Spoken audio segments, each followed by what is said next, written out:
Hey guys, tonight we begin with the lives of Egyptian concubines, women who shared a king's bed, waited years for a glance, and learned how to flirt and avoid poison at the same time. So before you get comfortable, take a moment to like the video and subscribe, but only if you genuinely enjoy what I do here, and let me know in the comments where you're tuning in from and what time it is. It's always fascinating to see who's listening from across time zones and possibly curled up under a blanket with tea. Now, dim the lights. Maybe turn on a fan for that soft background hum. And let's ease into tonight's journey together. The sun rises gently over the Nile. Birds chirp. The palace stirs. And just as your dream is reaching its most dramatic moment, probably something involving a shirtless scribe and unlimited figs, you're awakened by the soft whisper of a servant telling you, with alarming cheerfulness, that you look a bit puffy this morning. Welcome to your life as a royal Egyptian concubine. You do not sleep in. The pharaoh might not visit today. In fact, he might not visit ever. But that doesn't matter. You are a state asset, a living ornament, and your body clock now belongs to the department of looking good before breakfast. You're lifted out of your linen sheets, scratchy but fashionable, and immediately handed a bronze mirror. This is not a gesture of kindness. It's a diagnostic tool. How's your complexion? Any eyebrow hairs gone rogue? Have your lips lost their lotus petal sheen? These questions are not rhetorical. Your entire future might hinge on whether or not your face looks slightly more radiant than the girl snoring next to you. Next comes stretching, not for fitness, for posture. A crooked back means bad profile angles, and bad angles mean you're stuck in the maybe later pile for eternity. You spend 10 minutes walking back and forth, balancing a bowl of scented water on your head while pretending you're happy about it. Breakfast arrives. A platter of dates, figs, and possibly a single pomegranate seed that someone cut in half to encourage portion control. You eat slowly, because nothing ruins a lure like chewing. Across the room, other concubines do the same, each trying to look casual while also performing a silent, exhausting competition called Who Blinks Least while making eye contact with no one. The servant returns.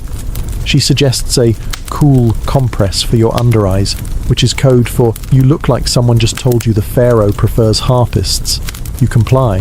The cloth smells of lavender and ambition. And so the day begins, not with grandeur, not with glory, but with an endless parade of tiny, effortful rituals designed to make you appear effortlessly divine. You haven't spoken a word yet. You haven't left the room. But you've already fought your first battle, waking up and looking like you haven't aged in the last 12 hours. Spoiler, you'll have to do it again tomorrow. Bath time, as a concubine, is not about hygiene. It's about transformation. You are not just a woman with sleep crust in her eye. You are a vessel of royal potential, and apparently that vessel needs to be soaked, scrubbed, shaved, and basted like a sacred goose before it's considered presentable. You're led to the bathing chamber, which smells like a perfumery collided with a citrus orchard. The water has been steeped with lotus petals, jasmine oil, and something labelled fragrance of divine intention. It's less of a bath and more of a scented baptism. You're not just rinsing, you're entering the morning's first performance. Two attendants approach with sponges that are both gentle and oddly judgmental. You're scrubbed with ground natron, a salty mineral powder that exfoliates dead skin, shame, and any remaining memories of village life. Every inch of you is polished like a ceremonial offering. Then comes the hair removal. Every strand below the eyebrows must vanish. Waxing, plucking, shaving, choose your torment. Body hair is seen as unsightly, unsanitary, and worst of all, common. You grit your teeth as the wax cloth is yanked and remind yourself, queens don't complain, they hiss politely. After that, oiling. Thick, rich almond oil is poured over you by someone who speaks only in compliments. You're massaged until your skin gleams and you slip slightly on the floor trying to stand. You've become a human candle. And now, the perfume. It's not spritzed, it's layered. First a musky base oil, then a citrus middle note, then a floral top. You smell like a deity, or a fruit basket attending a wedding. This scent will cling to you all day. which is the goal. If you pass by the pharaoh and he sneezes, that's not allergies. It's a tactical victory.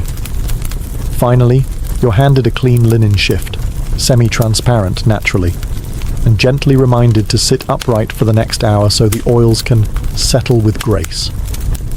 Translation: don't ruin the shine. You are now clean. Not because you were dirty, but because expectation demands it. You've completed your ritual. After your ceremonial bath, you enter the next phase of the morning, the assembly of your face. Forget inner beauty. You'll need to earn divine favor with outer cheekbone symmetry and eyeliner so sharp it could be considered a military asset. You're seated in front of a polished bronze mirror, the ancient Egyptian version of a beauty influencer's ring light. The cosmetics attendant approaches carrying what looks like a miniature painter's kit. Powdered galena, red ochre, crushed carmine beetles. You are about to become a living fresco. First, eyeliner. Black coal is applied with the same seriousness one would expect from a priest handling sacred scrolls. The line must be precise. Not too thick, unless you want to look like you're auditioning to be embalmed. Not too thin, lest someone mistake you for a scribe's intern. It's a delicate balance between mystery and menace. You're told to hold still, which is helpful advice if you weren't currently being poked in the eyeball with a reed stick. One tear and the whole thing smudges. Then you'll look weary, and weary women don't get summoned by pharaohs. They get reassigned to linen folding duty. Next comes the lip colour. Red ochre mixed with animal fat, because nothing says romance like beetle paste chapstick. Your lips must look plump yet humble, which is apparently a real instruction. You try not to overthink it. Then, blush. A light dusting across the cheeks to imply youthful vitality, even though you haven't had a proper night's sleep since the last flood season. High-status fatigue must be masked. You are not allowed to look tired, only pensive. A slave girl steps forward with an eyebrow comb carved from ivory. Eyebrows are shaped to reflect dignity, fertility, and possibly political allegiance. No one's quite sure anymore. You nod in approval as if you understand the eyebrow hierarchy. Last comes perfume, again, this time applied behind your ears and on your wrists, because that's where the pharaoh might someday make casual contact, assuming he's bored enough to drop by. You're now beautiful, polished, and possibly flammable. You glance at yourself in the mirror. You look like someone who belongs in a tomb mural, offering lotus flowers to a god. All you need now is a god who's hiring. Once you've been bathed, buffed, oiled, shaved, painted, perfumed, and told you're glowing but not as much as yesterday, it's time for breakfast. The harem dining hall isn't exactly a bustling mess hall. It's more like a fashion runway where everyone sits down. Dozens of women gather, dressed in semi-sheer linen that whispers, approachable but ambitious. They glide toward their low tables with the precision of a crocodile stalking a heron, silent, slow, and absolutely sizing each other up. Your meal is elegantly minimal. A small plate of honeyed dates, 2 figs, and a dab of yogurt. Not enough to feed hunger, but just enough to maintain cheekbone structure. You eat gracefully, with 3 fingers only, because apparently forks are still 1,000 years in the future, and gluttony is for widows and scribes. And this is where the passive aggression begins. "Oh, your coal is so bold today," someone coos from across the table, smiling with every tooth except her eyes. You thank her politely while mentally noting that her eyeliner is crooked and her earlobes are uneven. A younger concubine, accidentally, sits beside you, then loudly mentions how she was up all night, practicing harp in case the pharaoh was feeling musical. Translation: she thinks tonight might be her night. You smile, chew slowly, and let a single fig seed sit dramatically on your lip, like a statement of war. Conversations swirl around you. Gossip about who cried in the baths, who borrowed whose perfume without asking, who was seen leaving the astrologer's quarters looking hopeful. Everyone's pretending to be unbothered. No one actually is. You make sure not to eat too fast. Women who finish quickly are greedy, and women who don't eat at all are trying too hard. you strike the middle ground, casual elegance with a side of strategic chewing. Servants refill cups of palm wine, but only a splash. Too much, and someone might tell the wrong story to the right person. Breakfast ends with a ceremonial brushing of teeth using a chewed twig and a bit of natron. You smile into your bronze mirror and think, one more meal survived, one more war disguised as brunch.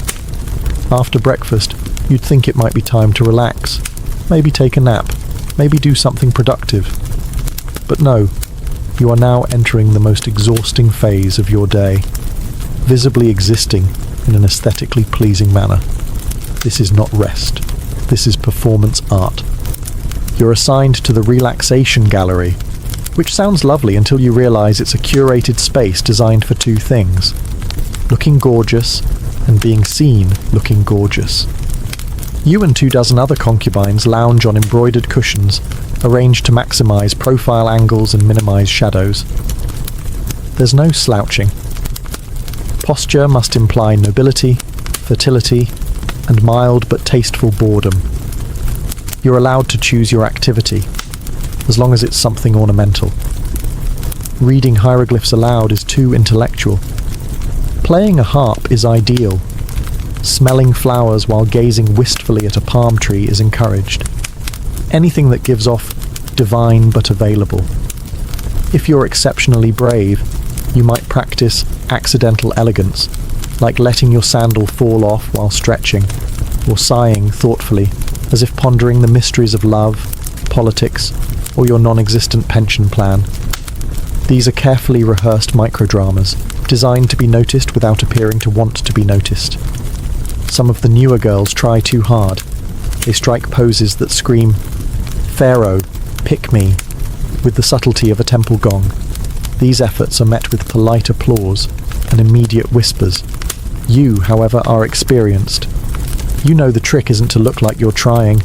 The trick is to look like you're being effortlessly ethereal, while calculating exactly how much effort it's taking. Every once in a while, a scribe or messenger walks by. You pretend not to notice. You shift ever so slightly into better light. You are a statue pretending to breathe, a lotus in linen. And if by chance word reaches the pharaoh that the third girl on the left had an air of mystique today, then congratulations, your decorative effort has paid off. You've officially spent 2 hours doing nothing, beautifully. And in this palace, that's not laziness, that's strategy. After you've elegantly existed for an hour or two, posture on point, gaze misty and mysterious, it's time for the educational portion of your day. Don't get too excited. This is not the kind of education that ends in degrees or job offers. This is concubine school, where the curriculum consists of being interesting enough to hold the pharaoh's attention for 6 minutes, without giving him any dangerous ideas about women being clever. You file into a sunlit chamber where instructors await, draped in scholarly linen and armed with wax tablets. Today's lessons: harp tuning, poetry recitation, and how to tilt your head thoughtfully while discussing dreams. Music is the most respected skill. A concubine who can pluck a harp string just right can practically rearrange court hierarchies. You're taught traditional love songs, all of which include lines like, "My heart blooms like the papyrus reed," and "Your eyes are more intoxicating than date wine." You're encouraged to mean it, or at least to fake it with appropriate shoulder movement. Poetry follows, not writing it, heavens no. That's for old men with back problems. You recite it, softly, with emotional restraint. You practice saying things like, "The moon weeps for my longing," without giggling, even though everyone knows the moon is too busy controlling tides to care about your relationship status. Sometimes a priest teaches you a few basic hieroglyphs. Not too many. Just enough to write, "Pharaoh is radiant like Ra," or "I dreamed of lotus blossoms." Anything more complex risks sounding like you have opinions. You're also drilled in mythology, specifically how to compare the pharaoh to various gods without getting the pantheon wrong. Anubis is strength. Thoth is wisdom. Ra is power. Never mix them up unless you want to be remembered as that one girl who called the pharaoh a jackal. At the end of the session, you're quizzed. Not formally, of course. Just tested with subtle questions like, if the king asked you your favourite god, what would you say? Correct answer, whichever one he reminds me of. Your education may not prepare you for the outside world, but if the pharaoh ever asks for a song, a poem, or a well-placed compliment, you'll be ready. Sort of. Now that you've recited enough poetry to qualify as a sentimental statue, it's time for refinement drills. A daily routine designed to make you move like smoke, smile like a goddess, and never, ever trip over your own feet in front of royalty. First up, walking practice. Yes, walking. You'd think you mastered that sometime around age 2, but no, not here. In the harem, walking isn't transportation, it's a performance. You're expected to glide across marble as if your feet barely touch the ground. Unfortunately, your sandals are slippery, the floors are polished, and there's always one girl secretly hoping you fall. To help, your instructor hands you a clay jug filled with water and sets it on your head. The goal? Walk the length of the corridor without spilling a drop or developing a lifelong resentment for upper body tension. Every step is a negotiation with gravity and pride. Once you've survived that humiliation, it's time for dance drills. You and the others are arranged in a line and taught to sway like river reeds, but sexier. Arms up, hips loose, but not too loose. You're still supposed to be respectable. You mimic the movements of temple dancers while praying that no one sees your right foot disobey orders. Mistakes are met with constructive criticism.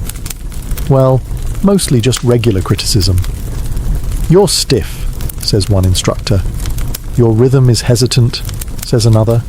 You nod graciously while plotting to stab your own shadow with a hairpin. Then comes the gesture lesson. Concubines don't point, they extend. They don't wave, they fan. Everything must appear effortless, even when your arm's gone numb and your perfume is starting to evaporate. Next, you're reminded of how to kneel, with devotion but no desperation. The difference, apparently, is all in the eyebrow angle. And finally, you end with voice training. How to speak softly, seductively, and never too quickly. You practice saying "my lord" 20 different ways, each with a slightly different meaning, ranging from "I am humbled by your greatness" to "please stop breathing near me."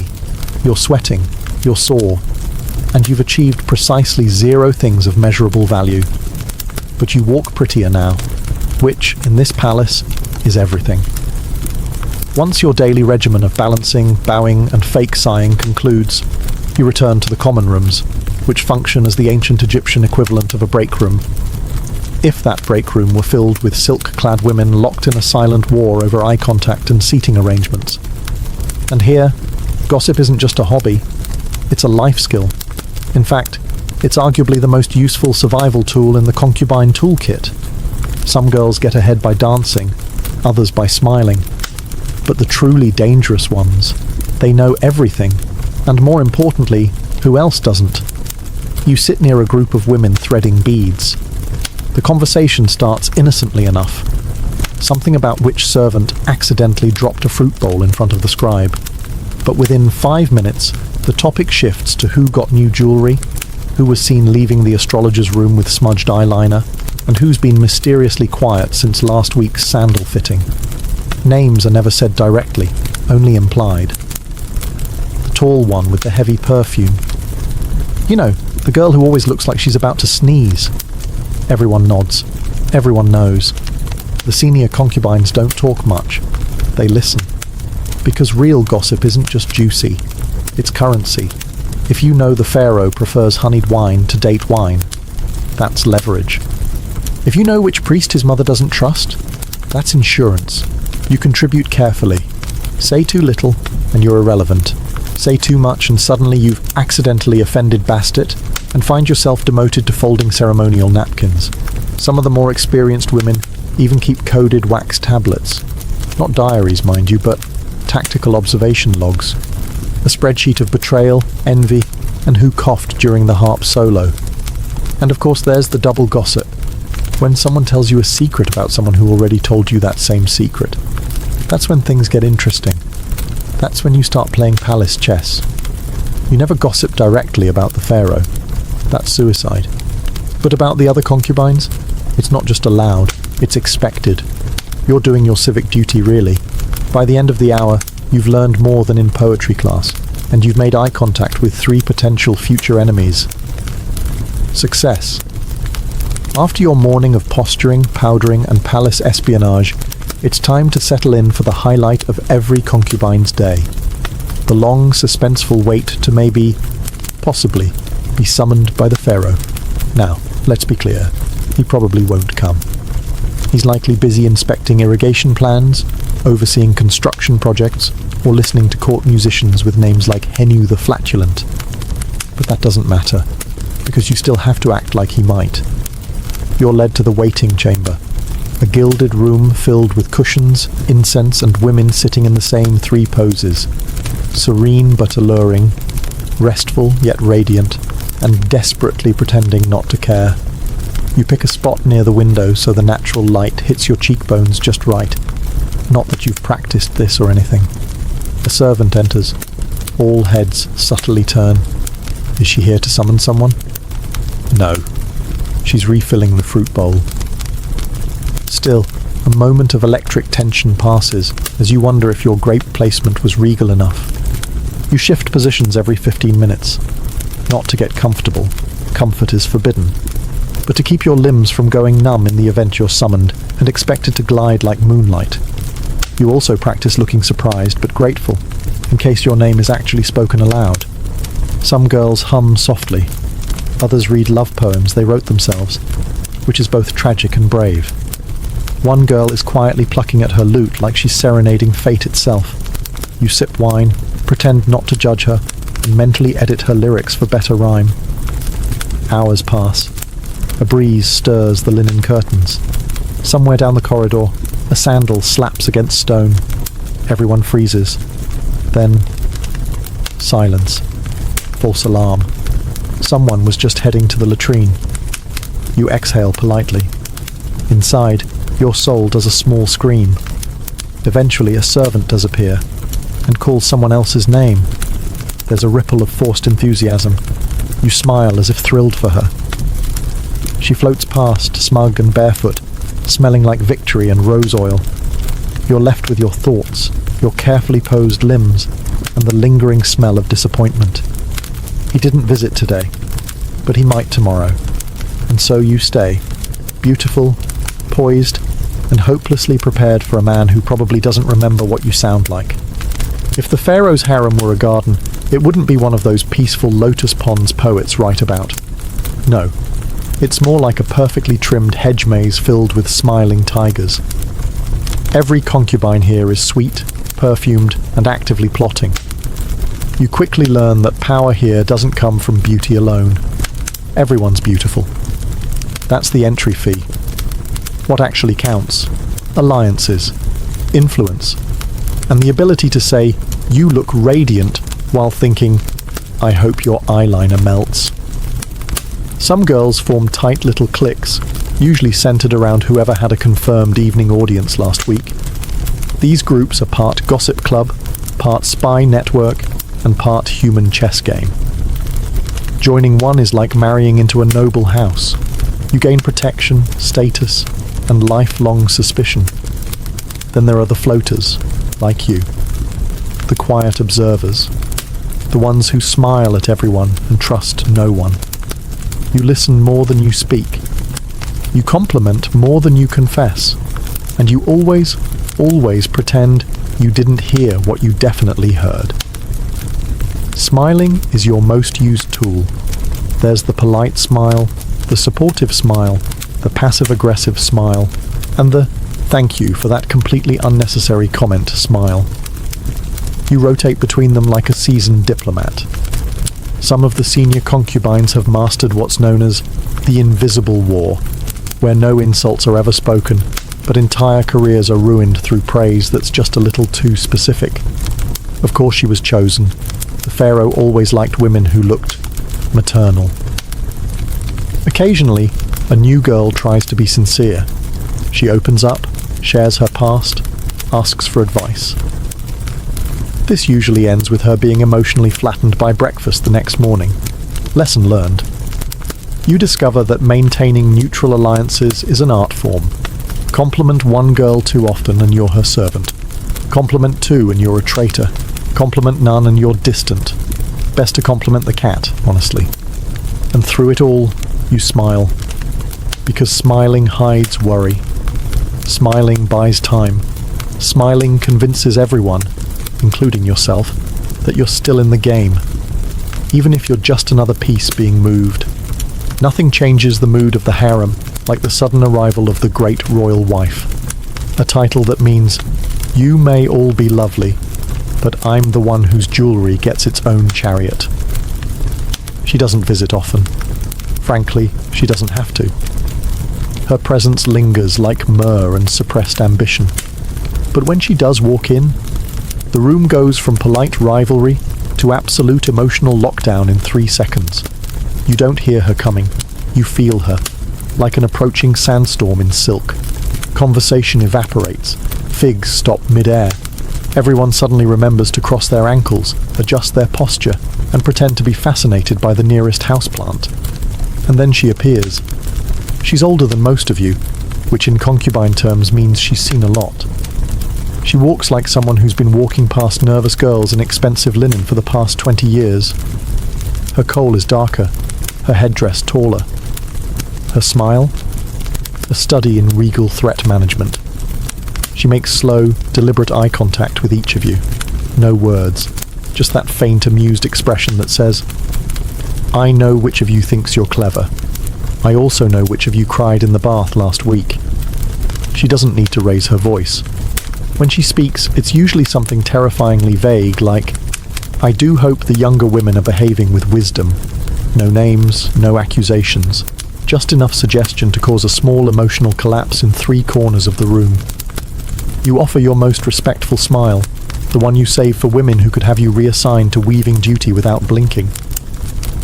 She nods slightly. Success. You are, for today, beneath notice. Which is a win. Some girls try to impress her. Girls try to... They perform subtle acts of grace. Retelling a myth. Adjusting a flower vase just so. Complimenting her choice of anklet like it's a sacred relic. She humours them. She's seen it all. Because she was you once. But she played the game better. And she won. Then, just as suddenly, she leaves. Gliding out of the room like a vision in gold. No one breathes for 10 seconds. Then, slowly, conversations resume. Softer, more careful. The Queen has walked in and reminded everyone what power really looks like. As the sun sets over the palace walls and casts a golden glow over the Nile, the atmosphere inside the harem shifts. Perfume is reapplied, hair is retied, linen is straightened. Because as darkness creeps in, so does possibility. And with it, an elegant form of emotional torment known as maybe tonight. You've spent all day being polished, painted, and perfectly polite. Now you wait, again. But this time, the stakes feel higher. This isn't about being seen, it's about being chosen. Maybe the pharaoh will send a servant, maybe not. The only certainty is the tension in the air and the faint smell of rose oil and ambition. The younger concubines pretend not to care. They hum softly, rehearse harp melodies, or casually mention they had dreams involving royal cobras and marriage. The older ones, wiser, sharper, simply sit back and sip their wine. They've played this game too long to show their hand now. You, of course, do what all smart women do at dusk in ancient Egypt. You smile vaguely and try not to look like you're rehearsing your surprised but thrilled reaction in your head. The servant enters. Everyone goes still. She clears her throat. Names are never shouted. They're whispered, like sacred chants. If it's yours, you rise gracefully, as if the moment hadn't consumed your thoughts all day. If it's not, you keep your face pleasant and sip your wine like it doesn't suddenly taste like despair. Tonight, it's not your name. You nod, smile, and offer an encouraging look to the girl who was called, even as your own confidence quietly crawls under a cushion and weeps. But the show must go on. You remove your jewellery. You unpaint your face. You bathe. Again. Though this time it's more about washing off hope than sweat. You slip into your night linen and curl onto your mat, pretending you're grateful for the quiet. Above you, the moon hangs full and indifferent. Somewhere, music drifts from the upper chambers. You tell yourself maybe tomorrow, because that's what keeps you here. Not certainty, but the ritual of not knowing. And in this place, uncertainty is the most intoxicating drug of all. As the palace slips into silence and the oil lamps burn low, the harem enters its most secretive and absurd realm. Dream time, where ambitions bloom unchecked and reality politely excuses itself. You lie on your mat, eyes open, staring at the ceiling. The linen above you shifts in the breeze like a lazy ghost. Around you, other concubines murmur quietly, sharing the strange visions they've had lately. Walking on lotus petals, pharaohs with lion heads, birds that speak in riddles. It's all very poetic and only mildly insane. But here's the thing. In this palace, dreams matter. A well-timed dream can shift your standing more than all the perfume in Thebes. Interpret the right symbols, and suddenly you're not just a concubine. You're a vessel of divine wisdom. Misinterpret them, and you're the girl who claimed Ra wanted her to lead a poetry recital. You keep your own dream journal. It's a cracked papyrus scroll tucked under your mattress. You write things like, flooded courtyard, symbolic of emotional repression, or Pharaoh smiled at me, then turned into a fish. Less clear. If you ever find a priest who likes metaphors, this thing could catapult you into real influence, or at least better seating at breakfast. Sometimes dreams are shared strategically. One girl recently dreamt she saw the Queen offering her lotus blossoms. Everyone knows it didn't happen, but now she gets invited to the Queen's embroidery circle. That's the power of fabricated sleep visions. They're deniable and useful. You dream too. Of rising. Of being more than decorative. Of having your own estate. Of whispering advice to the pharaoh and him actually listening. Occasionally, you dream of just leaving. But then you remember. Outside the palace there are fields, sandstorms, and husbands who chew with their mouths open. Inside, there's at least the illusion of opportunity. You roll over and whisper your latest dream to your friend. It involved a cat walking backward and offering you a crown. She nods like that's perfectly normal. Definitely Bastet, she says. Power is coming. You both pretend to believe it, because here, dreams are currency. Papyrus is cheap, and hope, however delusional, is the only luxury that's free. By your 14th bath and 29th fig, you start wondering, what exactly is freedom? It's a word whispered sometimes, not often and never loudly, by the older concubines, usually after too much wine. They'll look off toward the distant hills and mutter things like, I remember when I could walk to the market alone, or once I picked my own hairstyle. And you'll nod respectfully while trying to picture a life where your biggest decision wasn't which incense blend to wear at dusk. On paper, you live in unimaginable luxury, silk, music, security, and meals that don't involve scraping dates off the ground. But in practice, you have fewer choices than a basket of lentils. Want to leave the palace? That's adorable. You belong to it now. You are technically not a prisoner. But try walking past those guards with your eyeliner slightly smudged and see how far you get. Want to marry? Only if the pharaoh forgets you exist long enough to permit it, which ironically feels less like rejection and more like parole. Want to raise your voice? Only if it's in a love song or a gentle prayer for the Nile to flood favourably. Your job is to be admired, not heard. Your opinions are as ornamental as your bracelets. Pretty, but strictly non-functional. And yet, within this well-stitched cage, some women do find a strange kind of freedom. Not physical freedom, of course, don't be silly. But emotional, political, social freedom. The ability to influence which poem is recited at court. To suggest a priest be consulted. To whisper something to the Queen's cousin that somehow changes the menu for a royal feast. It's not much. but it's something.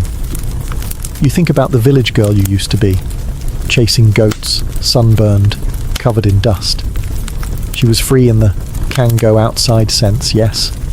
But now, you're free in the knows how to manipulate 3 noble families without lifting a finger sense. Is that better? You're not sure. But you do know that freedom here is never given.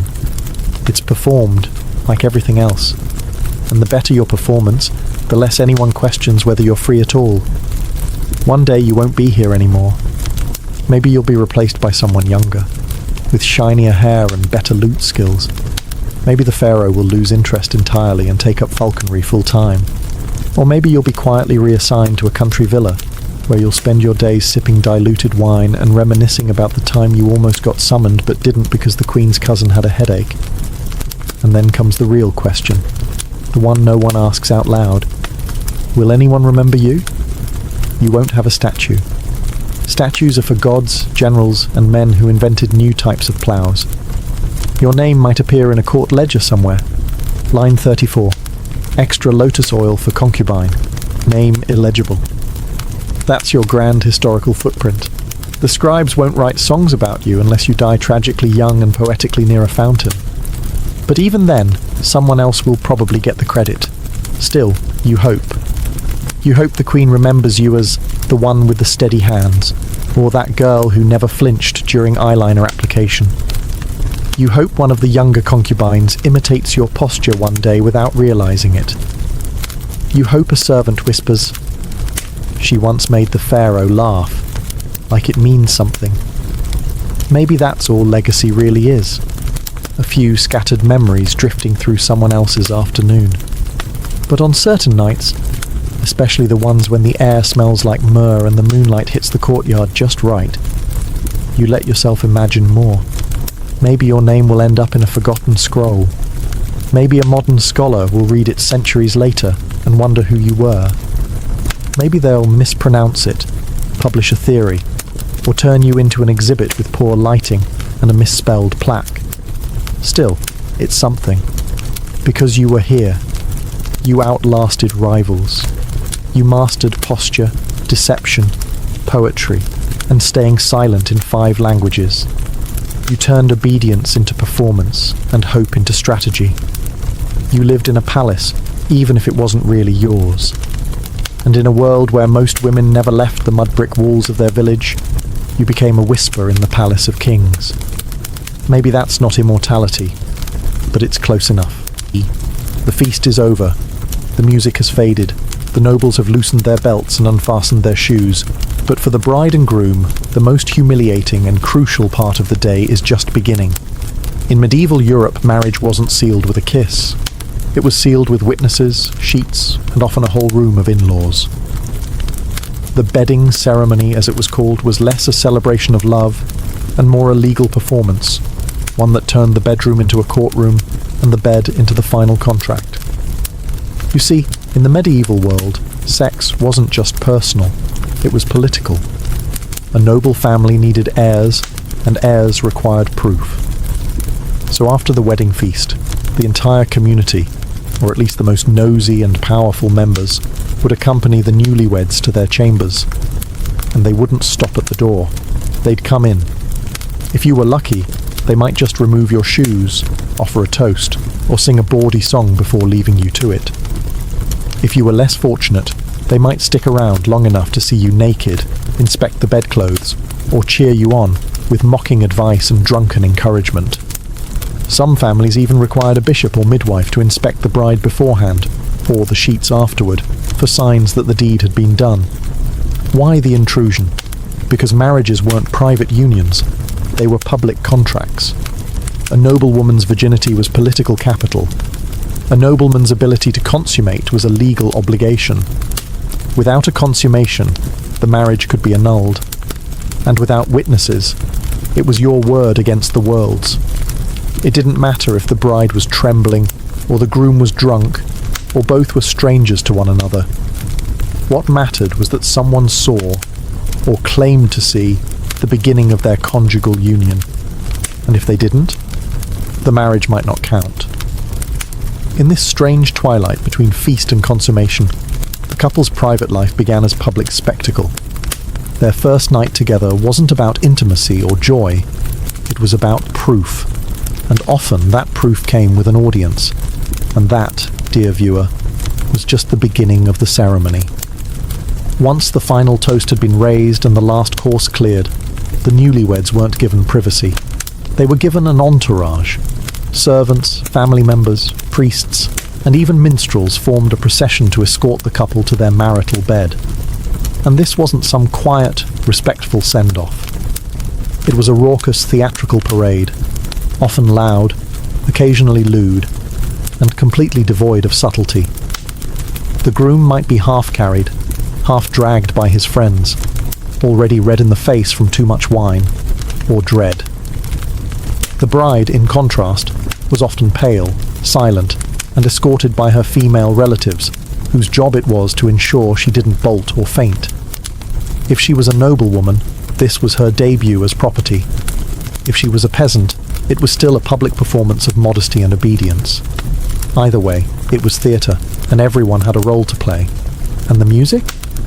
Oh yes, there was often music. Not sweet romantic violins, mind you. Drums, pipes, and the occasional crude song shouted in rhythm with each step. In France, they called it the charivari, a rowdy, mocking serenade meant to embarrass the couple and encourage a successful union. Think medieval hazing with a religious blessing. Upon reaching the bedchamber, the couple didn't simply step inside and close the door. Instead, they were ceremoniously undressed, often by relatives or attendants. The groom might be stripped down by his groomsmen, the bride gently, or not so gently, disrobed by her maids or matrons. Every layer removed wasn't just fabric, it was symbolic. Childhood gone, autonomy gone. Now, you belong to each other, more accurately, to the family alliance. In some regions, a priest or bishop gave a final blessing over the bed, as if holiness could somehow sterilize the awkwardness. In others, a cup of wine or spiced milk was passed between the couple, a last comfort before the main act. And the witnesses? They might not leave just yet. Some stayed behind the curtain, some stood near the door. A few particularly determined ones waited outside the room with ears pressed to the wood. In short, this was no gentle stroll to privacy. It was a forced march into adulthood, carried on a wave of cheers, songs, and uninvited eyes. And the worst part? The night had only just begun. If you were hoping the crowd would discreetly exit and let the couple awkwardly find their rhythm in peace, think again. In many medieval regions, the concept of privacy during a wedding night was practically non-existent. The entire point of the bedding ceremony was to prove consummation. And in a world where land, power, and alliances were passed down through bloodlines, that proof had to be irrefutable, even if it meant peeking through curtains or literally sitting in the corner of the room. Let's be clear. Not all witnesses were intrusive.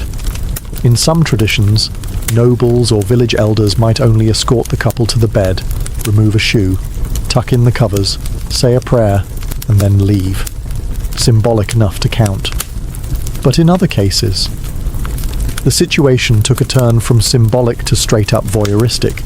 Certain royal courts demanded clerics, midwives, or matrons to remain in the room, just in case anything went wrong, or didn't happen at all. Some nobles even went so far as to appoint official witnesses, who would later sign written attestations of consummation. These weren't just casual guests, these were notaries of the night. The implication was clear: you weren't alone, and you weren't allowed to fake it. It gets worse. There are accounts, yes, real ones, of high-born wedding nights where courtiers or family members would listen for specific sounds, watch for movements under the sheets, or even inspect the bed sheets the next morning for signs of deflowering. Blood-stained linen? Proof of virginity and honour. A clean sheet? Cause for scandal and annulment. And if the bride was suspected of being less than pure, the pressure doubled. She might be questioned, examined, or even accused of witchcraft if things didn't go as expected.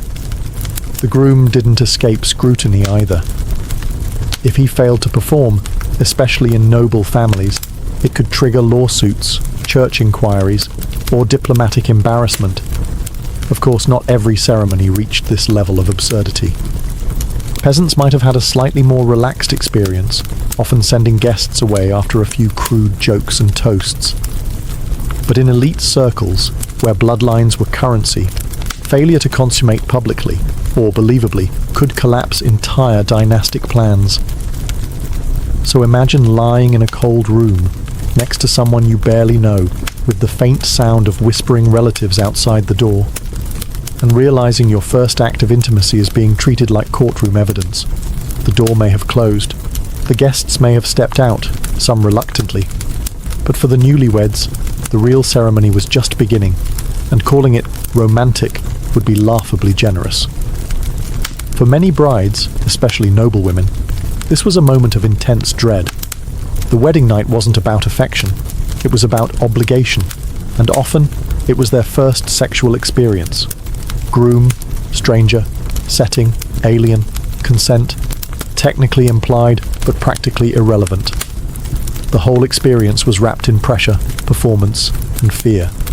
A misstep, a flinch, a failure, it could all unravel the family's plans.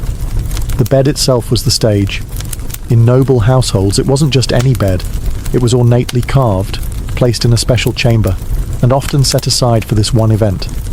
It might have symbolic decorations, pomegranates for fertility, lilies for purity, even religious icons nailed to the headboard, just in case divine intervention was needed to get things going. And while the couple may have been alone now, their minds were anything but private. The weight of expectations hung heavy. Produce an heir. Prove your masculinity. Bleed for your virtue. Finish the job. The groom was expected to claim his bride. The bride was expected to endure it, no matter how painful, awkward, or terrifying it was. She was trained for modesty and silence. He was expected to be aggressive and efficient. For some couples, things went smoothly, or as smoothly as possible, in a cold, high-pressure environment. Others weren't so lucky. The groom might be too drunk, too nervous, or too inexperienced to do anything at all. The bride might cry, freeze, or recoil. And if the night ended without success, that failure would echo for months, if not years. In fact, there were recorded cases where kings and nobles were humiliated for their inability to consummate their marriages. It wasn't just a bedroom issue. It became a matter of national gossip and political weakness. Entire annulments were justified based on the absence of consummation. And the evidence? Witnesses, rumours, and those all-important sheets. The bed wasn't a place of comfort. It was a battlefield of duty, performance, and generational expectation. And for many, it left psychological scars far deeper than any physical ones. If you thought the worst part of the medieval bedding ceremony ended at the threshold of the bedchamber, think again. Come morning, the real fun began, for everyone except the newlyweds. The first rays of daylight didn't just bring fresh air and chirping birds. They brought expectations, proof, evidence, gossip. In many noble households, the sheets were more important than the vows. And yes, someone was definitely coming to collect them. Enter the bed inspector.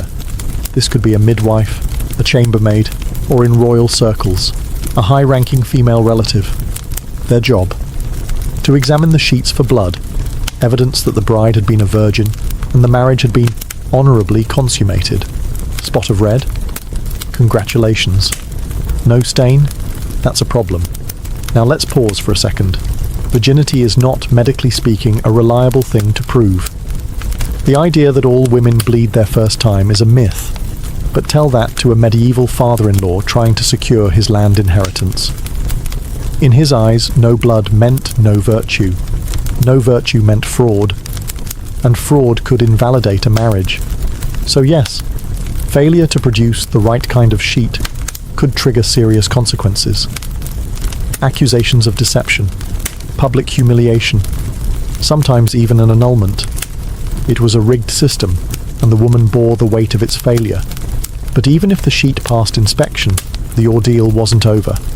The couple was expected to appear together before the community or court. This appearance often included breakfast in bed, delivered by servants with smug smiles and knowing glances. Imagine sitting up, bleary-eyed, trying to sip watered-down wine while nobles smirked and passed judgment on your night's performance. In smaller villages, peasants might greet the couple with lewd songs or fertility dances. Think of it like a hangover wrapped in forced applause. No matter your social class, the unspoken question was the same. Did you do it? And more importantly, did you do it correctly? And let's not forget the gossip. Servants talked, relatives whispered. Even the priest might hint at things during his sermon. One awkward glance or offhand comment could set rumours in motion for years. Not all wedding nights ended with blood-stained sheets and satisfied in-laws. Sometimes things went badly. And in the rigid framework of medieval society, a failed bedding ceremony wasn't just awkward, it could be catastrophic. First, there was the issue of non-consummation. If the groom couldn't perform, due to nerves, drink, or sheer inexperience, the consequences were swift.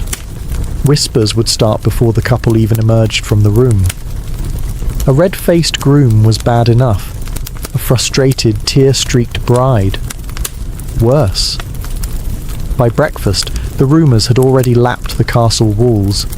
In some cases, the issue became a matter of public inquiry. Yes, public.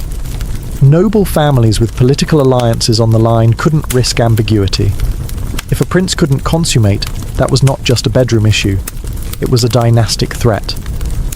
Courts might call on midwives, physicians, and even clergy to test the groom's virility. In France and England, there were actual court cases where grooms were ordered to publicly prove their manhood. One unfortunate nobleman in the 16th century had to submit to a full investigation, complete with witness testimony and physical examination, all because his bride said nothing had happened. On the bride's side, failure to bleed could lead to accusations of prior impurity. Whether it was true or not didn't matter. The stain was on her reputation, and her family's honour hung in the balance.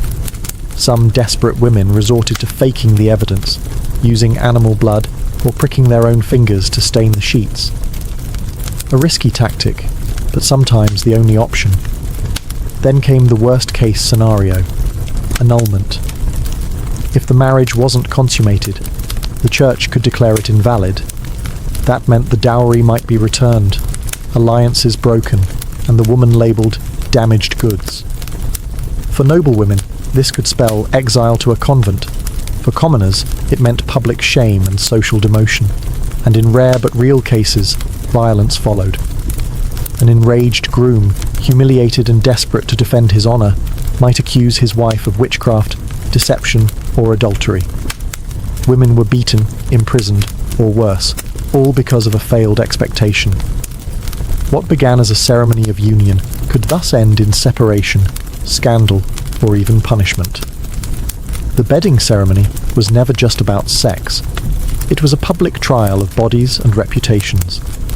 And when the trial failed, it left wreckage behind.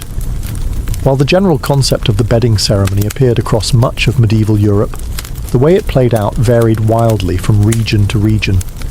Each culture added its own flavour, some just awkward, others downright bizarre.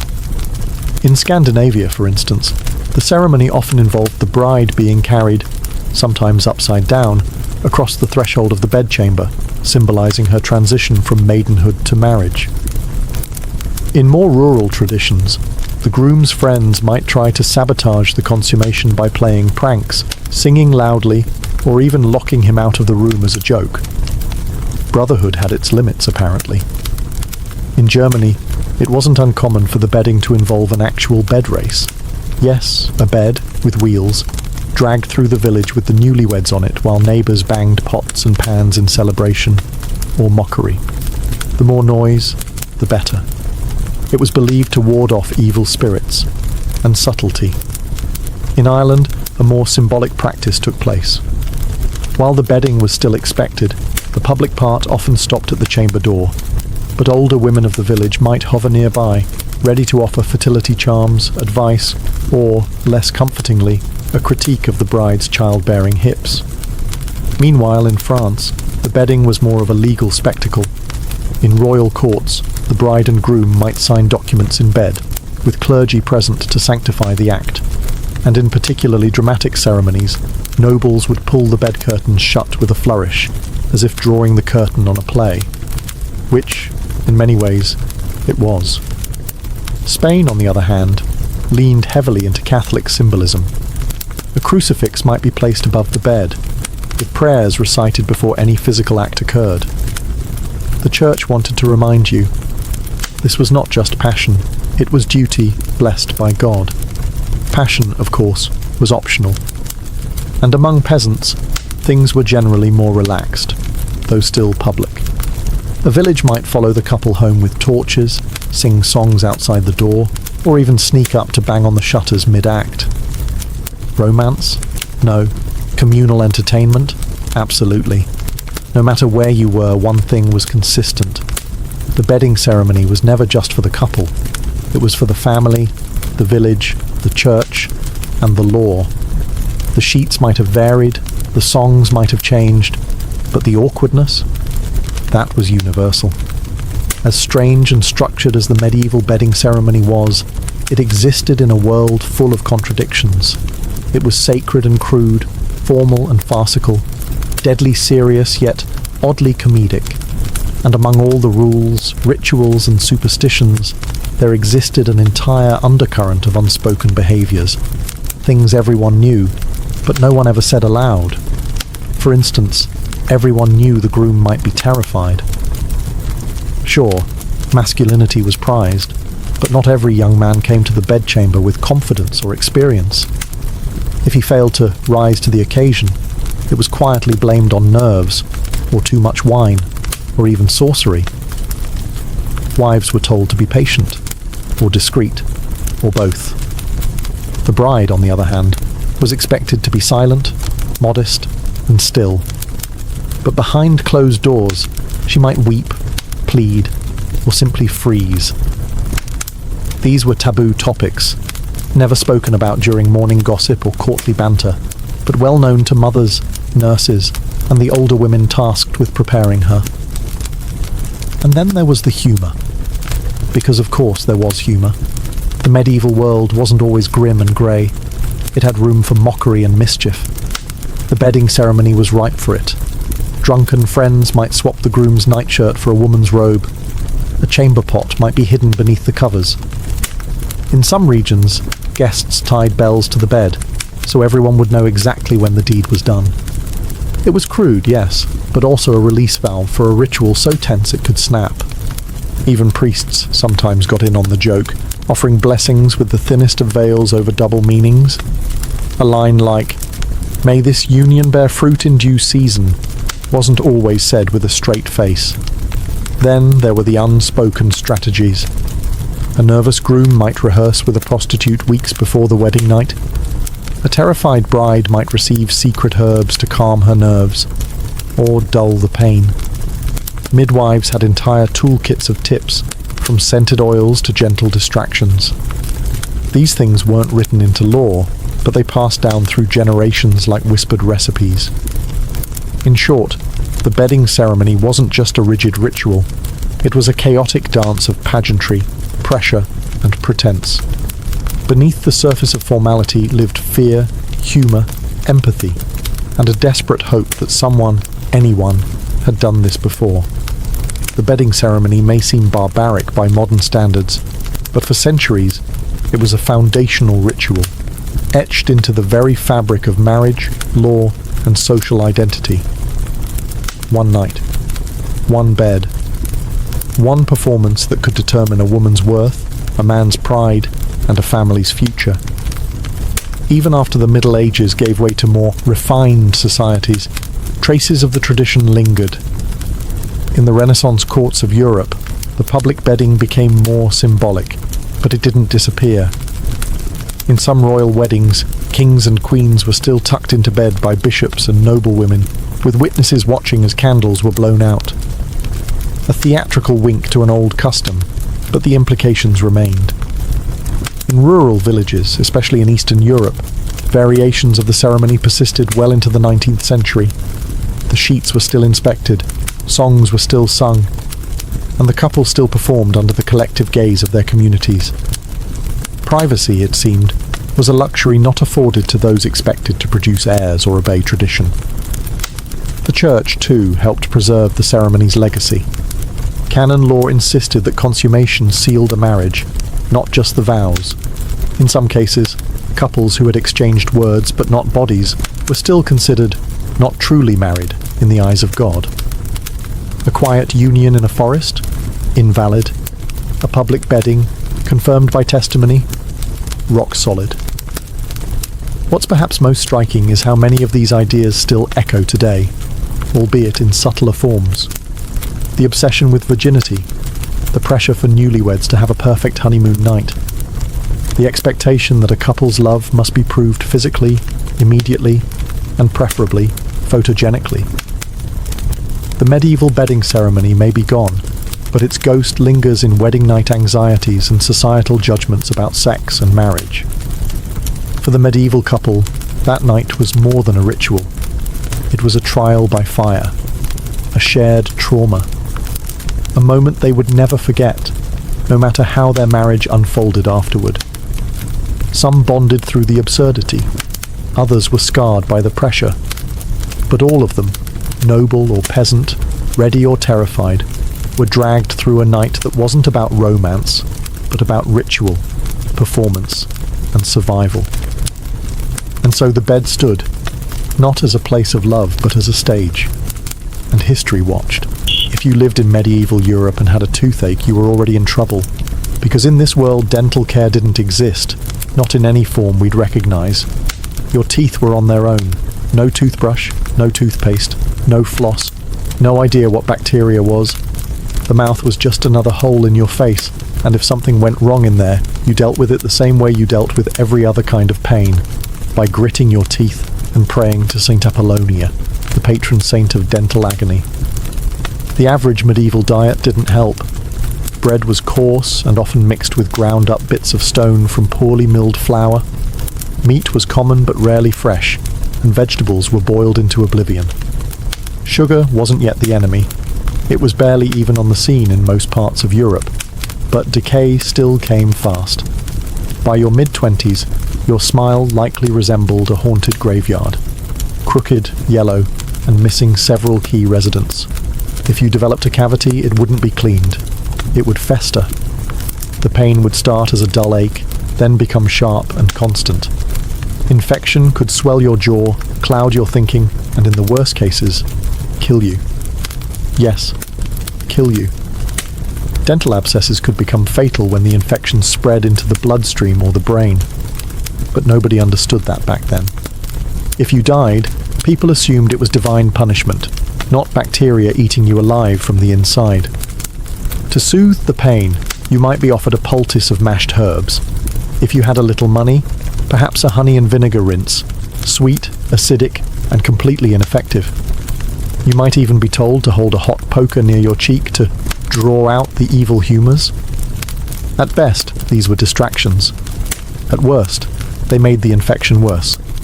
Eventually, someone, probably your mother, your priest, or your local village wise woman, would look at you and say, "It has to come out."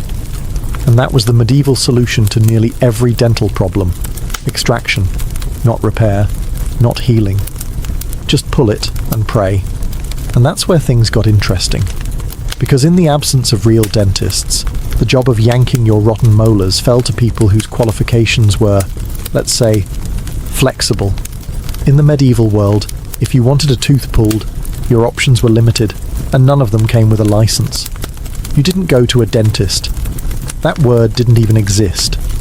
Instead, you walked into the shop of the local barber surgeon, a man who might give you a haircut, lance a boil, amputate your leg, and rip out your molar, all before lunch.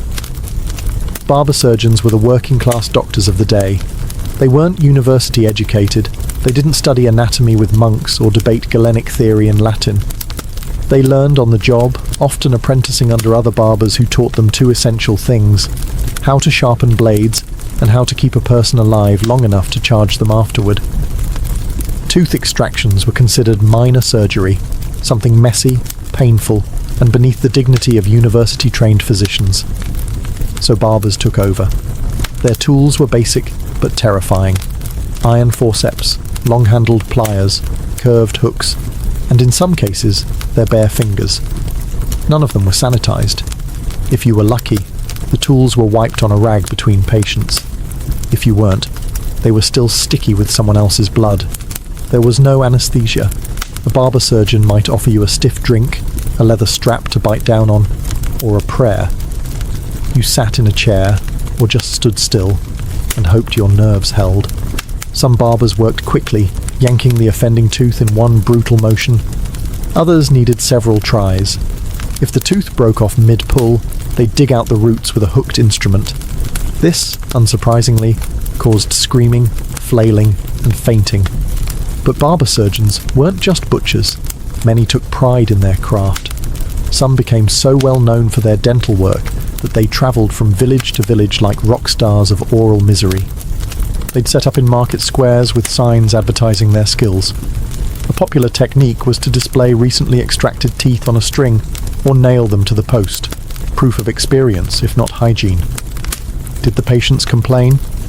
Rarely, because in the medieval mind the pain of a rotten tooth was worse than anything a man with pliers could do.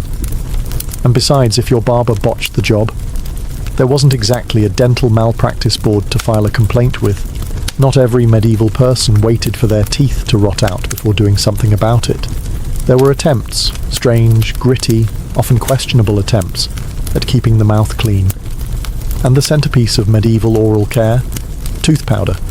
Forget your sleek tube of minty toothpaste. Medieval tooth powder came in little ceramic jars or pouches made of linen. The recipes varied wildly depending on region, wealth, and how desperate you were, but common ingredients included crushed bones, burnt bread crusts, powdered herbs, and ashes. Some added crushed oyster shells, pumice stone, or charcoal for extra abrasion. In short, it was like scrubbing your teeth with sandpaper and calling it self-care. The powders were applied with a rag, a finger, or if you were wealthy, a rudimentary toothbrush made from twigs or hog bristles. No one really understood the concept of bacteria or tooth enamel, so the goal wasn't to kill germs, it was to scrape away grime and improve your breath. If your mouth smelled like death, you were probably considered unlucky, sinful, or French. Mint, sage, rosemary and salt were popular additions, not for hygiene, but for scent. They masked the odour of decay and made it slightly more pleasant to be in kissing distance. The upper class might import exotic spices like cinnamon or clove, crushed and mixed into their powders. For peasants, old soot and bone dust would do. Then there was honey. Yes, honey. Some medical texts actually recommended filling cavities with it, based on the logic that honey was naturally antimicrobial, which it is, but also sticky and packed with sugar. So the end result was like stuffing a wound with syrup. It may have calmed the pain temporarily, but it also accelerated the decay, and yet it was still one of the better ideas they had. Some remedies ventured into the absurd. Powdered mouse skulls, boiled dog's milk, and even urine rinses were touted by certain quack physicians as cures for toothache. Did they work? Of course not. But when your gums were throbbing and your jaw was swelling, you'd try just about anything. In short, medieval oral care was less about prevention and more about survival. If your breath didn't kill your social life, the powder probably just wore your enamel down to the nerve.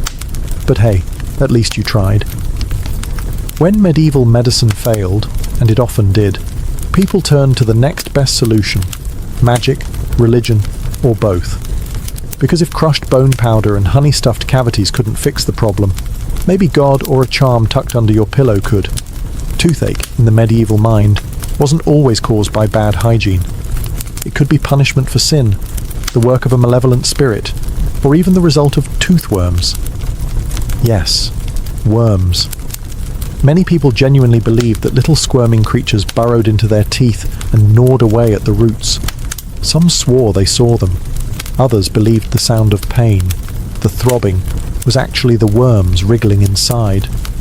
To treat these imaginary invaders, you could try smoking them out.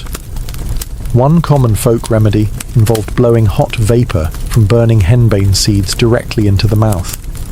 The idea? The worms would flee from the heat and die. More likely your gums would just blister, and your bad breath would turn lethal.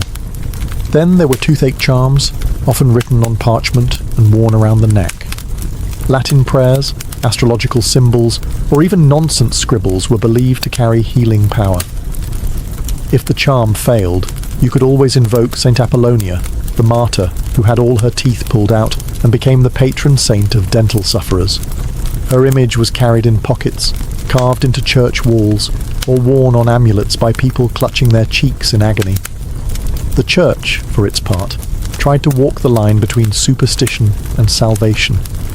Monks often acted as doctors in monasteries, offering herbal remedies and prayers in equal measure. Some medieval medical texts, written by clergy, advised fasting and confession as a way to purify the humours and ease tooth pain. Others simply told you to offer a mass and hope for divine mercy. For wealthier patients, the church sometimes offered holy relics for healing, a bone fragment from a saint, a vial of blessed oil, or a sliver of the true cross. Just place it near the sore tooth and wait. You might still die of sepsis, but you'd die feeling spiritually clean. At the end of the day, when no powders, pliers, or prayers worked, the medieval mouth became a battlefield between faith and infection, one where neither side had a particularly good track record.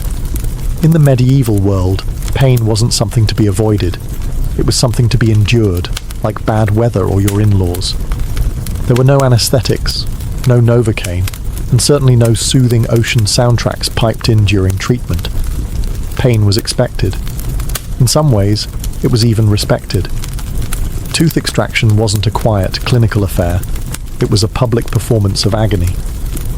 Picture this. You're slumped in a wobbly wooden chair, cheeks swollen, your mouth open while a man in a blood-stained apron rummages around with iron tongs. There's no sedative, no sterilization. Maybe a gulp of strong wine if you could afford it. Maybe a prayer if you couldn't. The barber surgeon would grip the offending tooth and pull, twist, or wedge it out. If it broke, which it often did, they'd keep digging. The pain could be so intense that people fainted or vomited. Some bit clean through their own lips, trying not to scream. Others were physically restrained by assistants or relatives. And still, they came. Because as bad as the procedure was, the pain of a rotting tooth was worse. Some barber surgeons took pride in minimizing suffering. They worked fast, confidently, like medieval cowboys of the jaw. Others were just winging it. There are records of teeth being shattered, jaws dislocated, or entire chunks of gum torn out. If the wound got infected afterward, and it often did, you simply lived with it, or didn't. Even more grim, some dentists claimed to treat multiple patients in a row using the same unwashed tools. No boiling, no wiping, not even a rinse. One mouth's bacteria passed to the next like a cursed relay baton. The concept of cross-contamination didn't exist yet. And if you were unlucky enough to develop a post-extraction abscess, you could find yourself back in the same chair, this time begging for someone to lance the swelling with a knife. So why didn't more people just tough it out? Because the pain of doing nothing often became unbearable. And in an age when prayer, honey, and powdered bone dust couldn't help, ripping the tooth out by force was the only option left. And pain? That was just part of the price of survival. No numbing, no apologies, just iron and willpower, and a bucket for the blood. Not every dental horror took place in a dark back room. In fact, some of the loudest screams came from the village square, right between the sausage vendor and the man selling geese. That's because many medieval extractions happened out in the open, courtesy of travelling tooth pullers. These weren't trained professionals. They were showmen, itinerant peddlers who moved from town to town, setting up makeshift stalls at fairs and market days. They wore flamboyant clothes, carried massive sets of pliers, and claimed to cure every ailment from toothache to heartbreak. Some even had fake credentials, scrolls in Latin no one could read, or blessed instruments covered in fake gold leaf. Their strategy was simple: attract a crowd, create a spectacle, and yank some teeth.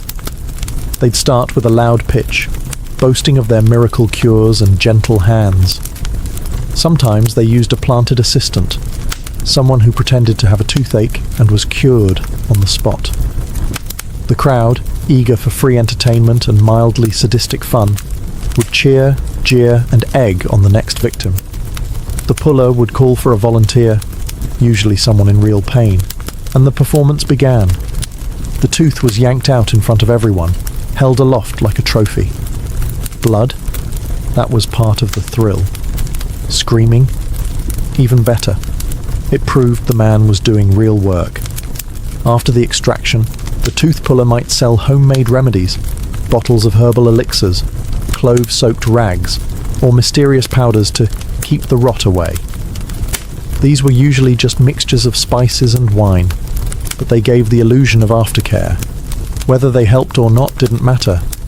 The crowd left entertained, the toothless man left dazed, and the puller left with a pocket full of coins. Some were surprisingly skilled. Others left a trail of broken teeth, split lips, and lawsuits. If such things had existed. Either way, they served a purpose. In places where no barber surgeon operated and monasteries were miles away, these men were the last resort. They were medieval dentistry's answer to a drive-through, quick, dirty, and unforgettable. So next time you're sitting in a climate-controlled office, staring at your dentist's polished tools, remember, you could be in a muddy village square, surrounded by chickens, while a man in a feathered hat holds your molar up to a cheering crowd. If you thought having royal blood meant better dental care, think again.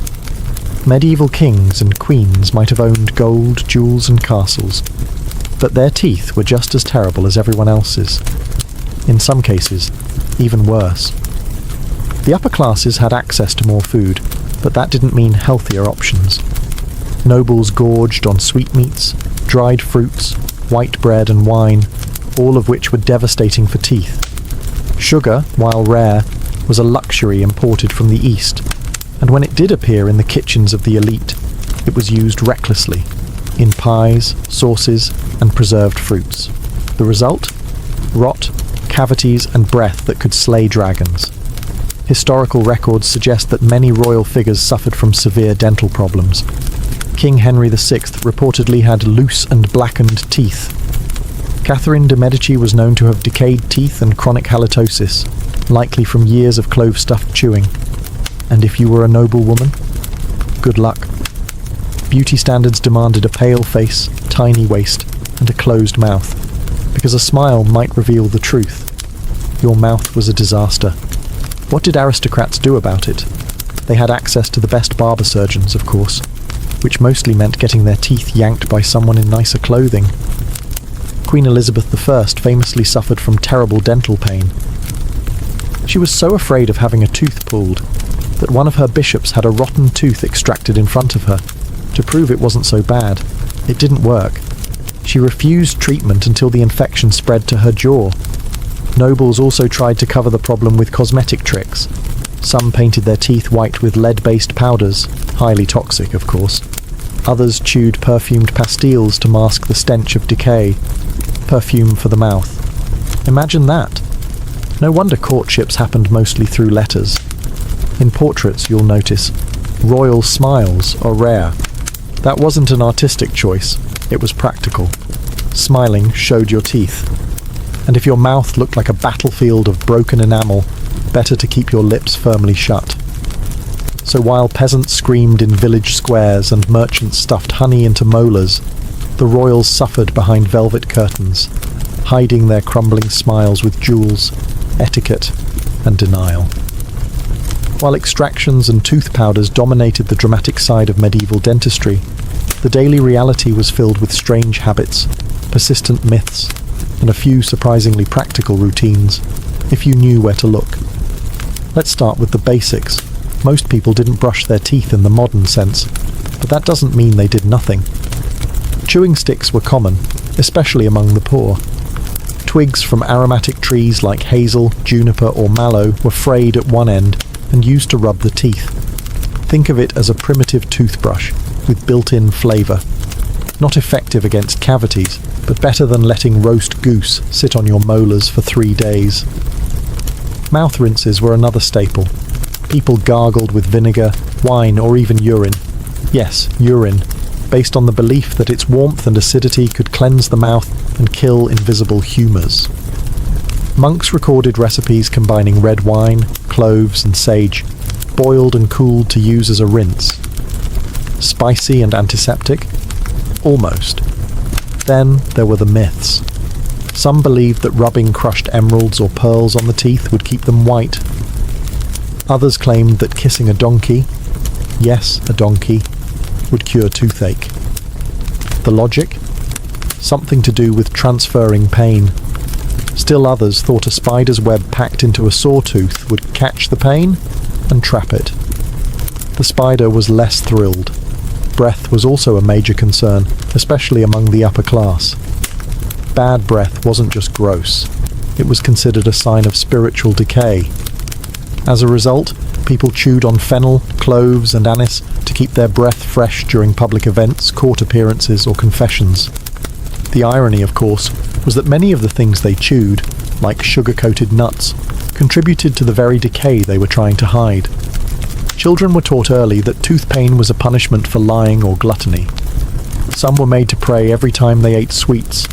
Others were given amulets to wear during teething, little bones, bits of coral, or charms etched with prayers. So while dental science was still centuries away, the medieval person did what they could. Armed with superstition, sticks and stubbornness, they navigated oral hygiene as best they could, dodging decay with home remedies, prayers, and whatever wasn't nailed down in the herb garden. By the end of the medieval era, mouths across Europe were in shambles. But something was beginning to shift.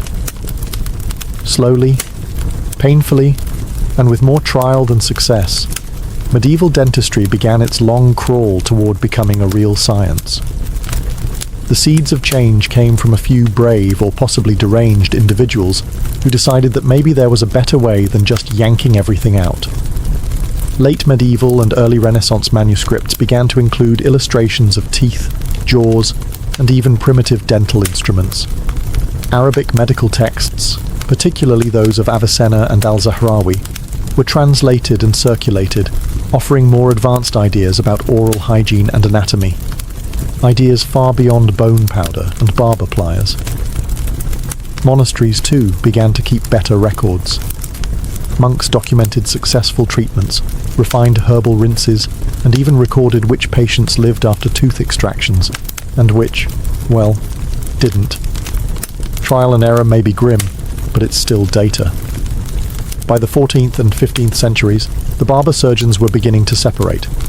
Some chose to specialize in surgery, and a few even focused on the mouth. The idea of a tooth specialist began to emerge. Not respected, not licensed, but at least recognized as something different from the guy who shaves your beard. Cities began to regulate street pullers, forcing them to register or apply for permits. Some were banned from setting up in public squares altogether. The wild days of tooth extractions between sausage vendors were slowly fading. Emphasis shifted from spectacle to sanitation, though sanitation still mostly meant washing your hands in wine and hoping for the best.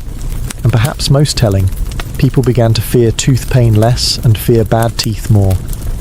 The aesthetics of the mouth were slowly gaining social currency. By the Renaissance, white teeth were seen as a mark of beauty, not just health. Perfumed pastes and enamel polishes made from crushed coral became fashionable among nobles. Smiling in portraits, even slightly, began to make a cautious return. Of course, real dentistry, complete with drills, fillings and anesthesia, was still centuries away, but the path had been cleared. The days of barber surgeons and travelling tooth pullers were numbered. So next time you lean back in a padded chair, numbed and comforted, just remember, Your dental experience today stands on a mountain of medieval molars, pulled by torchlight, with pliers, in a chicken-filled marketplace. And somehow, humanity survived it, with most of its teeth intact. Life on the Mongolian steppe was unforgiving. Icy winters, blistering summers, endless winds, and no permanent kitchens. In that harsh environment, food had to be more than nourishing. It had to be portable, durable, and fast. Mongol warriors didn't sit down to long meals. They ate on the move, on horseback, sometimes in the saddle, and always with survival in mind. The backbone of this diet was meat, especially mutton, goat, and horse. But this wasn't the kind of meat you'd find sizzling over a fire every night. Most of it was air-dried, often in long, thin strips. Known as borts, this dried meat was a marvel of efficiency. It shriveled into leathery slivers that weighed almost nothing, could last for months, and could be rehydrated in boiling water for a hot meal anywhere, whether on campaign or in the middle of nowhere. Horses weren't just ridden, they were consumed. A wounded or old horse was never wasted. Horse meat was considered warming and nourishing, ideal for the cold, dry climate.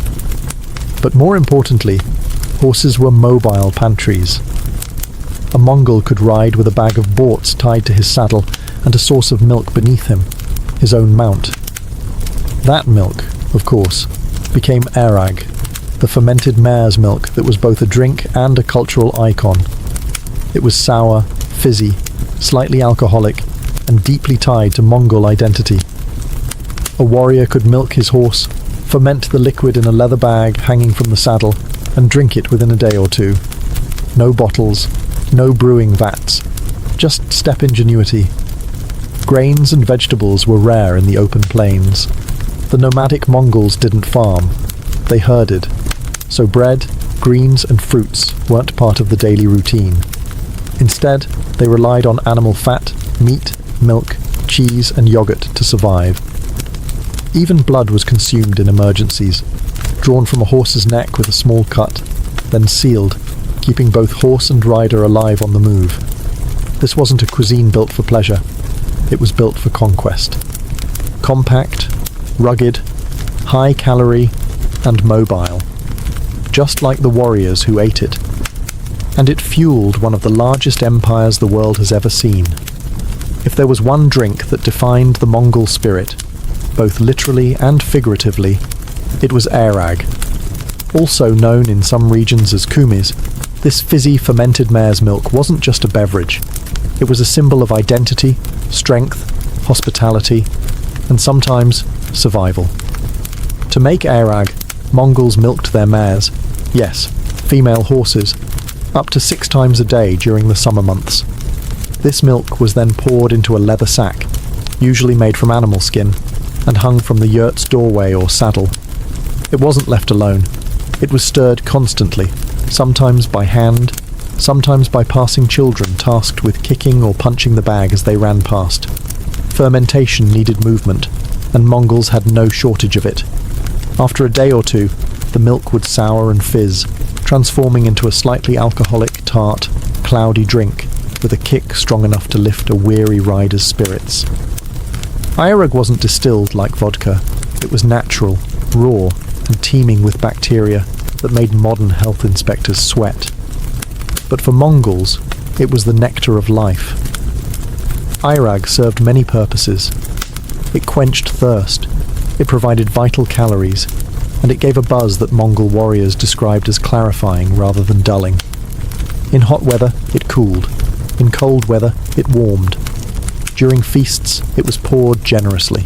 During negotiations, it was offered with a bow. To refuse it was not only rude, it was deeply insulting. Guests arriving at a Mongol camp were traditionally greeted with a shallow silver bowl of airag. It was customary to take at least a sip, even if the taste shocked the tongue. Foreign visitors often described it as smoky vinegar churned with yogurt, or milk that had gone too far. But for the Mongols it was a sacred drink, and no feast, no matter how grand, was complete without it. There were also variations.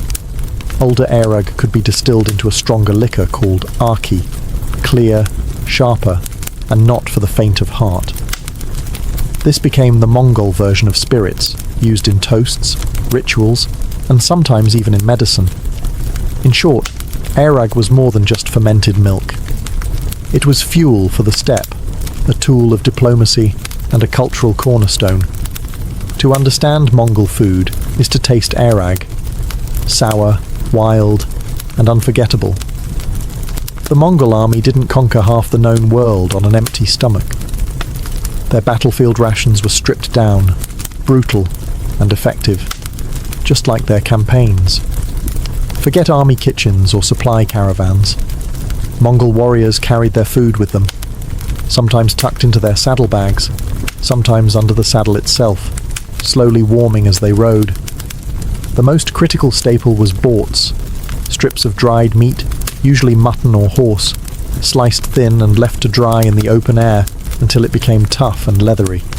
It was as close to jerky as one could get, without seasoning or sugar. Lightweight and nutrient-dense, borts could be eaten raw, like trail mix, or boiled into a simple soup. One handful could sustain a man for an entire day. But Mongols didn't stop at meat. They also relied heavily on fat, especially in the form of cakes or dumplings made with rendered mutton fat, flour, and sometimes dried cheese.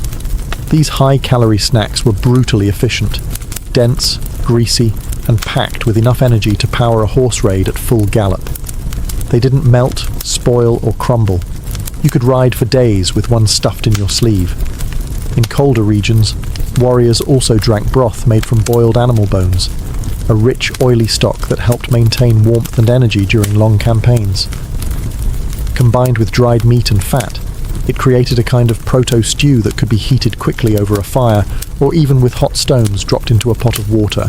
For longer marches, warriors sometimes mixed borts with water in a flask, letting it steep throughout the day. By nightfall, they had a makeshift soup without needing to stop and cook. It wasn't delicious, but it worked. In emergency situations, Mongol soldiers had a gruesome fallback. They would cut a vein in their horse's neck, drink the blood, and seal the wound. The horse lived, the rider lived, and the campaign moved on. There were no fancy sauces, no spices, no courses. Mongol warrior food wasn't meant to be enjoyed. It was meant to keep you alive while galloping across thousands of miles of terrain. And it did that job with brutal, minimalist precision. When Mongols weren't raiding distant cities or galloping across the steppe, they actually did settle down, at least temporarily. And when they did, cooking shifted from saddlebag improvisation to a more stable, if still minimalist, domestic setup inside the GR, the traditional Mongol yurt. A gyr wasn't just a home, it was a movable fortress of felt and wood, designed to withstand the screaming winds of the steppe. Inside, space was sacredly organized. The door always faced south. The fire burned in the center, and the cooking happened right above it. The kitchen, such as it was, consisted of a metal tripod, a few cast-iron pots, and a supply of wood, dried dung, or animal fat for fuel. Mongol women typically handled food preparation. They didn't follow recipes, they followed survival. The most common method of cooking was boiling. Meat was chopped into chunks, fat was tossed in liberally, and everything was left to simmer in a rich broth. There were no spices, just the flavors of the meat, fat, and sometimes fermented milk products. Salt was a precious commodity and used sparingly, if at all. One beloved dish was boudog, a specialty made by stuffing a deboned marmot or goat with hot stones, sealing it tight, and letting it cook from the inside out. The process was primitive, but the result was tender, juicy meat infused with smoky flavor. It was messy, theatrical, and undeniably Mongol. In colder months, milk was transformed into curds, yogurt, and cheese. These were either eaten fresh or dried into hard discs that could last for months. Dried curds, called arul, were so tough they could crack a tooth, but they were nutritious, and kids gnawed on them like candy. Gyr meals were communal, often eaten by hand, with everyone seated on the floor. Meat was passed around, broth was slurped directly from bowls, and fingers were licked clean. Cleanliness was pragmatic, Knives were wiped on sleeves and leftovers were tossed to the dogs, or reused in the next meal.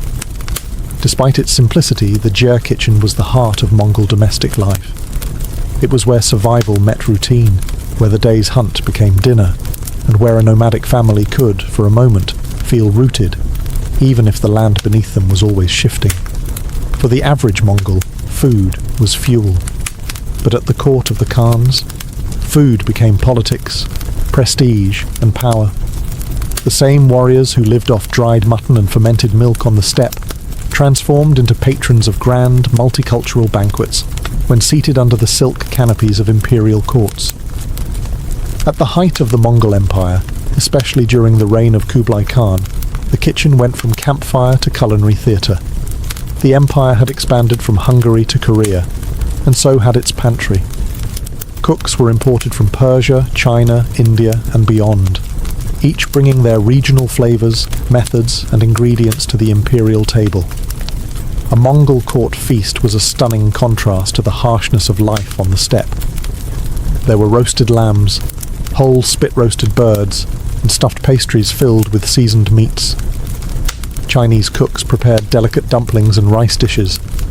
Persian chefs offered rich stews, dates, nuts, and flatbreads perfumed with saffron. Indian spices occasionally made an appearance: fennel, cumin, and pepper, brought by traders along the Silk Road. Drinks flowed freely, especially arag, of course, but also wine from the Caucasus, rice liquors from China, and stronger distilled spirits known as arki. Gold and silver goblets passed from hand to hand while entertainers performed: singers, acrobats, even trained animals. The centerpiece of many banquets was a tower of cooked meat, sometimes sculpted into elaborate shapes: dragons, warriors, or horses. It was a display of both abundance and imperial power. To feed this well meant you could conquer anything. Yet even amid the extravagance, Mongol culinary values remained. Meat was king, dairy was sacred, and waste was frowned upon. Slabs of mutton still showed up beside delicacies. Bowls of broth were offered before and after the feast, symbolizing the humble origins of the nomads, now sitting on silk cushions. What made Mongol court feasts unique wasn't just the volume of food, it was the fusion. The empire's reach turned its kitchen into a diplomatic buffet, a showcase of diversity held together by the unshakable stomach of a people raised on boiled fat and fermented milk. To dine with a Khan wasn't just to eat, it was to taste the empire itself. In the Mongol Empire, food wasn't just nourishment or even celebration, it was a diplomatic weapon. A bowl of broth or a shared cup of fermented mare's milk could be more powerful than any treaty scroll. To sit and eat with a Mongol leader was not simply hospitality, it was recognition, a ritual of loyalty, and a test of mutual respect. Steppe diplomacy began with food. Foreign emissaries and merchants arriving at a Mongol camp or court were not immediately brought before the Khan. First, they were fed.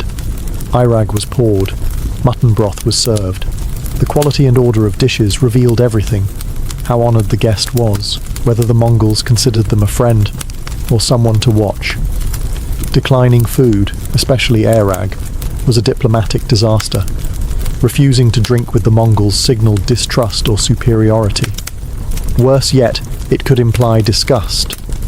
To insult a nomad's food was to insult their identity. More than one negotiation ended prematurely because a delegate from some European court refused to sip the sour, bubbling drink of the steppe. And just like that, talks collapsed. But for those who embraced the ritual, the rewards were enormous. Merchants who shared their own dishes, dried fruits from Persia, dates from Baghdad, wine from Armenia, often found themselves welcomed, protected, and given special trading rights. The Mongols appreciated novelty, but only if it was offered with humility. Feasts were often used to cement alliances. Marriages, military agreements, and new vassals were celebrated over long tables strewn with lamb ribs and bowls of boiled dumplings. Guests were expected to eat heartily, not just as a courtesy, but as proof they could stomach the reality of being under Mongol rule. Food was also used as a subtle test. An ambassador might be offered a cut of meat from the shoulder, a position of honor. If the meat came from the rump, it was a polite way of saying, "You're not that important." A bowl of rich broth indicated respect. A bowl of thin milk, bare minimum. In the Mongol world, diplomacy began with the teeth. And to survive it, you had to know when to chew, when to toast, and when to nod politely with a mouth full of boiled fat. For a nomadic people constantly on the move, food preservation wasn't just smart, it was life-saving. Without pantries, cellars, or marketplaces, Mongols had to turn their diet into something mobile and shelf-stable. And they managed to do that using nothing more than wind, sun, salt, smoke, and sheer practicality. The most iconic preservation technique was air drying.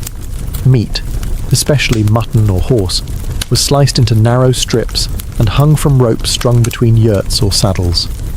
The cold, dry Mongolian air did the rest. Within days, the meat lost most of its moisture and became borts, the ultimate protein-packed travel ration. Properly dried, it could last for months, even years, without spoiling. This borts could be ground into powder and mixed with water to create quick soups, added to dough for dumplings, or simply chewed like jerky. It was light, compact, and virtually indestructible, perfect for warriors galloping across the Gobi or deep into enemy territory. Dairy, too, was preserved in ingenious ways. Milk was churned into butter, then clarified and stored as fat blocks. Yogurt was dried into arul, rock-hard cheese curds that could be eaten as is or softened in broth. These weren't snacks. They were edible insurance policies, capable of surviving a long winter or a failed hunt. Fermentation was another tool. As we've seen with Airag, mare's milk was turned into a fizzy alcoholic drink. But cow, goat and sheep milk were also fermented into yogurt and sour creams, then stored in skin bags or pots. These products were acidic, resistant to spoilage, and added valuable probiotics, though the Mongols didn't know that part. They just knew it worked. Salt curing and smoking were used when possible, especially in areas closer to rivers or forests. Fish could be smoked and tied to saddles. Organ meats were often boiled and stored in fat to prevent spoilage, a kind of rustic confit. Storage itself was creative. Mongols used leather bags, felt-wrapped bundles, and even the hollowed-out stomachs of animals to carry food. Saddlebags doubled as both transport and kitchen cabinet. There were no clay jars, no glass containers, just whatever you could strap to a horse and forget about until your next meal. In short, Mongols mastered the art of making food last without ever stopping. It wasn't fancy, but it kept them fed, fierce, and forever mobile. For the Mongols, food wasn't just fuel or pleasure. It was bound by ritual, superstition, and social code. What you ate, how you ate it, and who you shared it with said everything about your place in the world. And certain foods, they were not to be taken lightly. Mongol spiritual beliefs, rooted in Tengrism, the ancient steppe religion, shaped their relationship with food. Animals weren't just meat on legs, they were sacred life-givers. Every part of the animal had a purpose, and wasting food was not only wasteful, it was spiritually dangerous. Blood, for instance, was both life-giving and taboo. Though horse blood might be drunk in emergencies, the spilling of blood in a domestic setting, especially indoors, was considered deeply impure. Meat was ideally butchered outside, with great care, and shared among the group to ensure balance and respect. The fire in the yurt used for cooking was sacred. You didn't throw bones into it. You didn't shout or curse near it. And under no circumstance did you ever step over it. Doing so was believed to insult the spirits and bring misfortune, not just to the person who committed the act, but to the entire camp. Certain foods were avoided altogether. Dog meat was generally taboo among Mongols, in contrast to some neighbouring cultures. Fish was rarely eaten, despite Mongolia's rivers and lakes. The reason? Water spirits. Fishing was seen as disruptive, and water was considered a pathway for spirits, both good and bad. To eat what lived in it could draw unwanted attention from the other world. Leftovers too were treated carefully. Uneaten food wasn't thrown out casually. Bones were buried or fed to animals. Liquids were never poured into the fire or onto the ground near the yurt. Everything had its place, because everything could offend something unseen. And then there was hospitality, practically a religion itself. Offering food to a guest, even a stranger, was mandatory. Denying someone meat or milk, even if you had little yourself, was not just rude, it was shameful. Hospitality ensured survival, and in the vast, empty steppe, it might be the only thing that kept you from starving during a snowstorm. In Mongol culture, every bite carried meaning. Food was survival, yes, but also spirit, order, and honor. The Mongol Empire may have crumbled, but its foodways galloped far beyond the steppes, leaving traces in cuisines from Eastern Europe to China, from the Middle East to Siberia. As the empire expanded, so did the reach of its recipes, ingredients, and attitudes toward food. Simple, practical, mobile, and meat-centered. Take dumplings, for example. Variants of stuffed dough can be found across the former Mongol territories. Booz in Mongolia, manti in Central Asia, pelmeni in Russia, and byaozi in China. They differ in size and spice, but all share the same concept. Ground meat wrapped in dough, easy to cook in batches and simple to transport. It's not a stretch to say Mongol influence helped these recipes spread and evolve across borders. Fermented dairy, too, left a mark. The tradition of sour milk drinks, like kefir in the Caucasus or ayran in Turkey, reflects a legacy of nomadic milk preservation pioneered on the steppes. The belief in the strength-giving power of sour milk didn't fade. It adapted. Even today, travellers across Central Asia still encounter airag's modern cousins, some just as fizzy, just as pungent. Meat-centric stews and skewers, from Uyghur lamb kebabs to Siberian game soups, carry echoes of Mongol hearth meals. The lack of spices, the focus on meat and fat, the minimal use of grains, these are culinary footprints of steppe life. Even the Persian dish cello kebab, though now richly spiced, evolved during Mongol rule, when meat on a stick became imperial fare. In China, the Yuan dynasty under Kublai Khan opened court kitchens to multicultural experimentation. Recipes from Persia, India, and the steppes were recorded in imperial cookbooks. Mongol court banquets influenced Ming-era cuisine, layering Central Asian stews into the foundations of Chinese hot pot culture. But perhaps the strongest legacy is the attitude. That food is power. The Mongols taught the world that what you feed your warriors, your guests, and even your enemies can shape politics and empires. They proved that a man could live off borts and fermented milk, and still conquer kingdoms. Today, the food of the Mongol Empire survives in echoes, in the tang of yogurt, the stretch of dumpling dough, the sizzle of lamb over coals. You just have to know where to look, and be brave enough to take a bite.